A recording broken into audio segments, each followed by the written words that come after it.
Welcome back, you filthy exiles, and I thought I'd do just a last video covering off on the final upgrades for my Lightning Tendrils build.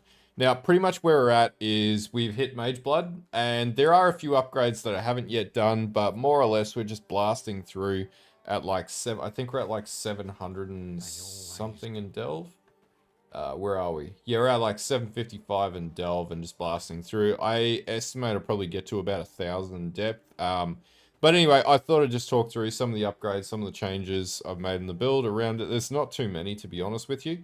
But anyway, let's get into the video, talk about the MageBlood setup, my flask setup, and all the rest of it. And yeah. Okay, so first things first, the POB. Let's do some number calculations, all right? So basically with this POB, not too much has changed. It's simply just including Mageblood in the setup. Effective pool is a little weird. It says it's infinite, but you can die. I have been just cracking T17 maps with this. The boss doesn't take too long to take down. It's like less than like 20 to 30 seconds. So it's not instant kill, but it'll drop the T17 bosses without too many hassles. You do get the occasional death. I think the highest amount of portals I've used is like 2 to 3 portals on a T17, just from stuff that's randomly one hit me. Now, a few things just addressing the past videos that I've done on this. Let's just talk through. So Brian King, Tukahama, time spent stationary is 5. Full energy shield, yeah, it doesn't do anything to the build. It actually just drops my effective hit pool down to 75 mil. Doesn't really matter at the end of the day. So basically, Poucher, and by the way, that is a bit, the people would say that that's a distorter. To terminate that, you basically just take that off its 268 if we didn't have like block, right, with Aegis Aurora, but we do. So then power charges, yep, no frenzy, no endurance charges. If we did put Relic on this and rebalance all the resistances and drop our total ES pool, we could get endurance cut charges and corrupted blood immunity. We do have Arcane Surge, Flask charges, active, Consecrated Ground from the Bottled Faith, Channeling, 1 second channeling, Convergence from the Ascendancy. And then have we cursed an enemy? Yes, we have like 3 curses. Infusion, power stages, let's just chuck that at 1. Takes us down to 43 mil. Lightning Gem Aura, if you're on bosses, you're going to be channeling and you're going to get to 4 stacks, realistically. But 1 for now, because when you tap it, and if you one tap boss, or like one tap anything, it's just going to be like, you know, 1 stage. And then nothing else ticked in here. Low life is ticked on. If you want to tick that off, it's actually like 50% of that change, which is 10 mil. So that should be about 38 to 39 mil there. And so at 4 stages, you know, it's still pretty respectable damage at the end of the day. And then Debilitate, I think we can switch on, but I don't think it really matters at that point. Brittle Ground, yes, we get this from the boot, the implicit on the boots. Enemy Shocked, I've dropped down to 35%.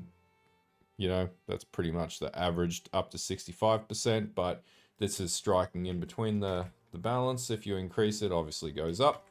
And then Consecrated Ground is coming from the Bottled Faith. This is also Guardian Pinnacle boss damage and takes into account that we have enemy lightning resistances at negative 181 based on our Doriani setup with our Mercenary.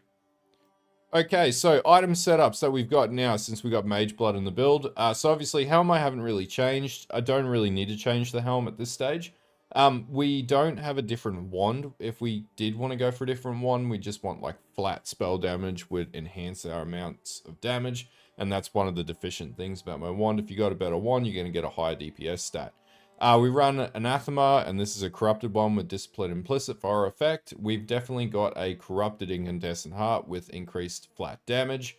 And then we've got our replica Dragon's Fang Flight, so all this is the same. Vivisect as well, exactly the same. Don't corrupt this. If you lose that 1+ socket implicit, this ring is bricked. Aegis Aurora, again, I haven't even corrupted this. I'd ideally like to corrupt this to get reduced damage taken or increased ES or something of that nature. Used to be able to get chaos, Fizz to Chaos, but I don't think you can roll that corruption on it any longer. Gloves, this is where the biggest change would be. If I was going to get optimized gloves, I basically get gloves with resistances to compensate for my boots. So cold, lightning, and then craft on fire with the dexterity roll. This is going to drop your total ES pool down, probably down to about 6,200, something like that. But the big advantage here is that you could put Relicash boots on without any sort of issues. And to be honest with you, that's where I'd take this build next. That's mainly a delving change that I would make. You could get an implicit 1 endurance charges, which is going to be make you very tanky and hard to kill in deeper depths.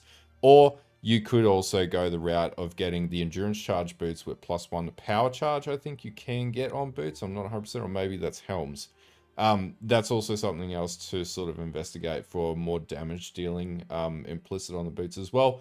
But if I was going to change these boots out, that's what I would do. And then I would just basically craft the resistances onto my gloves to convert that. Obviously, we proc up the rest of our resistances with our flask. Obviously, we've got a Mageblood, so we don't need to worry about Mageblood anymore. To be honest with you, I think that we could reallocate a couple of points. I think we've already reallocated all the attribute points, to be honest with you, because we meet all the attribute requirements now. So we don't need to allocate any attribute points in the tree either. And then basically our flask setup is Bottle Faith. We've got a Basalt Flask with increased crit. You want increased effect on all your flasks as well, the 25% roll. I've also got crafted 3% life regeneration on my Ruby Flask, and the reason why is when I'm sitting idle now, I have 1000 life regeneration when I'm moving around natively. So yeah, I regenerate ES like a monster. And then basically I've also got increased armor on my Topaz Flask, and then I run a Quicksilver Flask with increased movement speed. You could do something a bit more utility. I just like the mobility that I get from this. Obviously I move very quickly. The other thing that I do have in Delve, if I got lazy and I was running down deeper depths, would be movement speed, but on a Quartz Flask. And the reason why is you would have constant phasing, but you just wouldn't move as fast. And to be honest with you, we've got Frostblink of Wintry Blast to do our mobility for us, so it's not a massive issue. That's basically the flask setup that people have been asking me for. That's what I'm running. Now, a few people might point out that that is not res capped at 85 or 84% for lightning for cold resistance. Totally aware of that. Not really too, like, my care factor isn't very high for that. The other problem here is because my cold res isn't as high, that would actually get to 80% because of the 81%, sorry, because of the Aegis Aurora. And I am a little bit deficient on that front right now, so that is something that I definitely could feed into the build and fix a little bit more. But right now, like, we're running down into deeper and delve. That's just like min-maxing and throwing more currency at the wall at the end of the day to push that slightly over the line.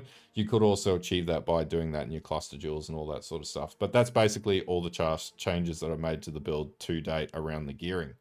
Now, as far as the gem setups, no changes, all the same setups as the last video. So if you've watched the last build update, it's all the same. Nothing has changed in the build. Merc setup changes, same deal. Doriani setup, haven't again really changed anything. I did actually make a few changes to the helm, sorry, where enemies you've hit recently have reduced life regeneration, and also my my Merc also gets cold damage taken, is recouped as life. But again, outside of that, no other major changes. Obviously, you want Percival's Toe, you want negative lightning stacking, all that sort of good stuff.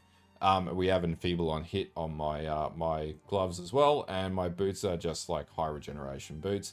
The big thing here is just making sure that you are stacking up your resistances for chaos, fire, and cold, and that avoids your Merc dying constantly. You also want a pretty high level of life regeneration on these too, because they are pretty reliant on that. I think block chance, I got a little bit of block chance and stuff like that, but yeah, that's my negative lightning stack Merc. Obviously, I got Wrath and Zealotry on this as well, so if you're looking for that in the POB, you'll notice that the mana reserve will be negative, and that will be added in as a as just this additional label down here for Merc setup, which we'll add in and put in the video. But that's basically it. No other changes to the Merc. Okay, and that's basically it for the build. Like, Mageblood is a huge upgrade if you can afford it. I think I got mine for about 180 div.